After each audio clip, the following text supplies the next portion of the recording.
আসসালামু আলাইকুম প্রিয় বন্ধুরা। আজকে মাছ ধরার জন্য চলে আসছি নদীতে।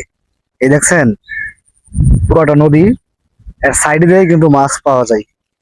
আমরা সরঞ্জাম সবকিছু নিয়ে আসছি, রাস্তায় আছে। হ্যাঁ, আজকে মাছ ধরবো। আমি কি মাছ ধরতে পারবো? অবশ্যই আপনার কমেন্টে জানাবেন। আসলে আমি যখন ছোট ছিলাম প্রচুর মাছ মারতাম, আমি প্রচুর, যা বলার বাইরে। এক সময় দেখা গেছে মাছ মারতে মারতে সন্ধ্যা পার হয়ে গেছে। হ্যাঁ, তারপরও মাছ মারতেছিলাম বড়শি দিয়ে। তখন আমরা বড়শি দিয়ে মাছ মারতাম। আপনার ওই কিনা বলে আহ টাকি মাছ, রেগা মাছ, কই, তারপরে শৈল মাছ, এগুলো ধরতাম বড়শি দিয়ে। তো অনেকদিন ধরা হয় না। তো আজকে বড়শি কিনে চলে আসছি মাছ ধরার জন্য। দেখবো মাছ পারি কিনা। সবাই সঙ্গে থাকবেন। সালাম আলাইকুম।